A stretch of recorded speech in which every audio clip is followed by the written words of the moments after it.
बिस्मिल्लाहिर्रहमानिर्रहीम। सीरत नबी में बाबू 4 अबरहा का अंजाम के बारे में बताया जाएगा। अबरहा के हाथी को उठाने की मुसलसल कोशिश की जा रही थी कि अचानक समंदर की तरफ से उनकी तरफ अल्लाह ताला ने अबाबिलों को भेज दिया। वह टिड्डियों के झुंड की तरह आए। दूसरी तरफ अब्दुल मुत्तलिब मक्का में दाखिल हुए, हरम में पहुंचे और काबा के दरवाजे की जंजीर पकड़कर अबरहा और उसके लश्कर के खिलाफ फतह की दुआ मांगी। उनकी दुआ के अल्फाज ये थे: ए अल्लाह, ये बंदा अपने काफिले और अपनी जमात की हिफाजत कर रहा, तू अपने घर यानी बैतुल्लाह की हिफाजत फरमा। अबरहा का लश्कर फतह न हासिल कर सके। उनकी ताकत तेरी ताकत के आगे कुछ भी न थी। आज से सलीब कामयाब न हुआ। सलीब का लफ्ज़ इसलिए बोला कि अबरहा ईसाई था। सलीब को ईसाई अपने निशान के तौर पर साथ लेकर चलते हैं। अब उन्होंने अपनी कौम को साथ लिया और हिरा पहाड़ पर चढ़ गए, क्योंकि उनका ख्याल था वह अबरहा का मुकाबला नहीं कर सकेंगे।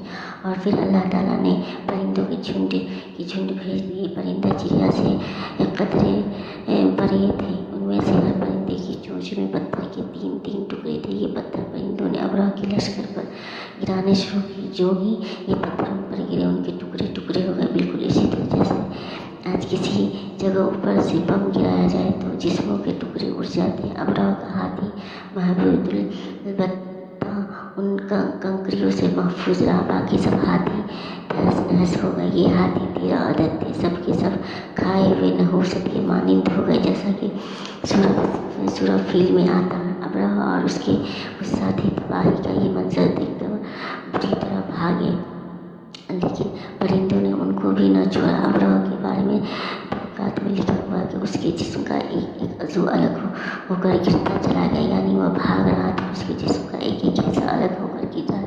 दूसरी तरफ अब्दुल मुत्तलिब उस इंतज़ार में थे कि कब हमला होता, लेकिन हमला और आवर जब मक्का में दाखिल न हुए तो वह हालात मालूम करने के लिए नीचे मक्का से बाहर निकले।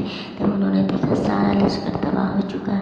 खूब माल गनीमत उनके हाथ लगा, बेशुमार सामान हाथ आया। माल में सोना चांदी बेतहाशा था। लश्कर में से कुछ लोग ऐसे भी थे जो वापस नहीं भागे थे, ये मक्का में रह गए थे। उनमें अबरहा के हाथी का मुहावत भी था, जो महमूद को आगे लाने में नाकाम रहा था।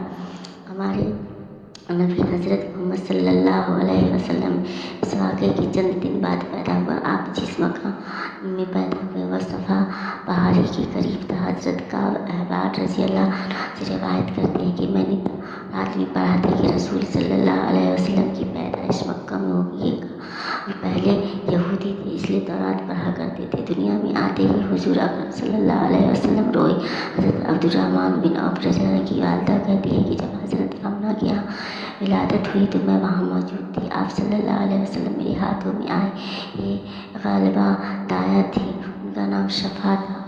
फरमाती है, जब आप मेरे हाथ में आए तो रोए। आपके दादा अब्दुल मुत्तलिब को आपकी विलादत की इत्तला दी गई है। वो उस वक्त खाना काबा का तवाफ़ कर रहे थे। इत्तला मिलने पर घर आए, बच्चे को गोद में लिया। उस वक्त आपकी वालिदा ने उससे कहा, ये बच्चा अजीब है, सजदे की हालत में पैदा हुआ है, यानी पैदा होते ही उसने पहले सजदा किया, फिर सजदे से सर उठाकर उंगली आसमान की तरफ उठाई। अब्दुल मुत्तलिब ने आपको देखा, उसके बाद आपको काबा में लेके आए, आपको गोद में लिए रहे और तवाफ़ करते रहे। फिर वापस लाकर हज़रत आमना को दिया। आपको अरब की दस्तूर के मुताबिक एक बर्तन से ढाँपा गया, लेकिन वह बर्तन टूटकर आपके ऊपर से हट गया। उस वक्त आप अपना अंगूठा चूसते नजर आए। इस मौके पर शैतान बुरी तरह चीखा।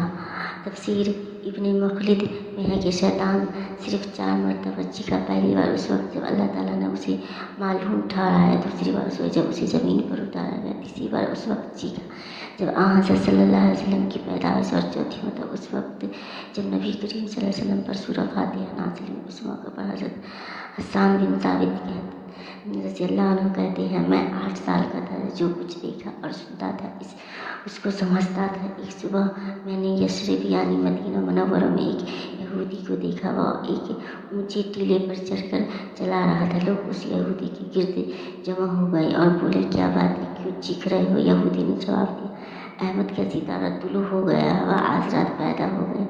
हज़रत हसन बिन साबित रज़ी अल्लाह अन्हु बाद में 60 साल की उम्र में मुसलमान हुए थे। 120 साल की उम्र में उन्होंने वफ़ात पाई। गोया ईमान की हालत में 60 साल जिंदा रहे। बहुत अच्छे शायर थे। नबी करीम सल्लल्लाहु अलैहि वसल्लम की अपने अशार में तारीफ़ किया करते थे और दुश्मनों की बुराई अशार में बयान करते थे। गज़ावात के मौके पर अशार के ज़रिए मुसलमानों को जोश दिलाते थे। उसी बुनियाद पर उन्हें शायर रसूल का खिताब मिला था। हज़रत कअब रज़ियल्लाहु फरमाते, मैंने तौरात में पढ़ा है कि अल्लाह ताला ने हज़रत मूसा अलैहिस्सलाम को हज़रत सल्लल्लाहु अलैहि वसल्लम की विलादत के वक्त की खबर दे दी थी और हज़रत मूसा अलैहिस्सलाम ने अपनी कौम बनी इसराइल को उसकी इत्तला दे दी थी। इस सिलसिले में उन्होंने फरमाया, तुम्हारे नज़दीक जो मशहूर चमकदार सितारे हैं, जब वह हरकत में आएगा तो वही वक्त रसूल सल्लल्लाहु अलैहि वसल्लम की पैदाइश का होगा। ये खबर बनी इसराइल के उलमा एक दूसरे को दिए चले आए थे। इस तरह बनी इसराइल को भी हज़रत सल्लल्लाहु अलैहि वसल्लम की विलादत का वक्त यानी उसकी अलामात मालूम थी। हज़रत आयशा रज़ियल्लाहु अन्हा उसे है कि एक यहूदी आलिम मक्का में रहता था। जब बारात आई जिसमें हज़रत सल्लल्लाहु अलैहि वसल्लम पैदा हुए तो वह कुरैश की एक मजलिस में बैठा था। उसने कहा, क्या तुम्हारे यहाँ आज कोई बच्चा पैदा हुआ? लोगों ने कहा, हमें तो मालूम नहीं। उस पर यहूदी ने कहा, मैं जो कुछ कहता हूँ उसे अच्छी तरह सुन लो। आज उस उम्मत का आखिरी नबी पैदा हो गया। कुरैश के लोग, वह तुम में से ही यानी वह कुरैशी, उसके कंधे के पास एक अलामत है यानी महर नबूवत है। उसमें बहुत ज़्यादा बाल है यानी घने बाल हैं और ये नबूवत का निशान है, नबूवत की दलील है। उस बच्चे की अलामत यह है कि वह 2 रात तक दूध नहीं पिएगा। उन बातों का जिक्र उसकी नबूवत की अलामत के तौर पर पुरानी कुतुब में मौजूदा अल्लामा इब्न हज़्म ने लिखा है कि ये बात दुरुस्त है, आपने 2 दिन तक दूध नहीं पिया था। यहूदी ने जब ये बातें बताई तो लोग वहाँ से उठ गए। उन्होंने यहूदी की बातें सुनकर बहुत हैरत हुई थी। जब वह लोग अपने घरों में पहुँचे तो उनमें से हर एक ने उसकी बातें अपने घर के अफराद को बताई। औरतों को चूँकि हज़रत आमना के यहाँ बेटा पैदा होने की खबर हो चुकी थी, इसलिए उन्होंने अपने मर्दों को बताया, ज़रा चलकर मुझे वह बच्चा दिखा। लोग उसे साथ लिए हज़रत आमना के घर के बाहर आए। उसे बच्चा दिखाने की दरख्वास्त की। आपने बच्चे को कपड़े से निकाल कर उन्हें दे दिया। लोगों ने आपके कंधे पर से कपड़ा हटाया। यहूदी की नज़र जो ही महर नबूवत पर पड़ी वह फ़ौरन बेहोश होकर गिर पड़ा। उसे होश आया तो लोगों ने उससे पूछा, तुम्हें क्या हो गया था? जवाब में उसने कहा, मैं उस गम से बेहोश हुआ था कि मेरी कौम में से नबूवत ख़त्म हो गई और कुरैशियों, अल्लाह की कसम ये बच्चा तुम पर ज़बरदस्त गलबा हासिल करेगा और उसकी शोहरत मशरिक़ से मग़रिब तक फैल जाएगी। तो ये थी अबरहा के अंजाम का वाक़या।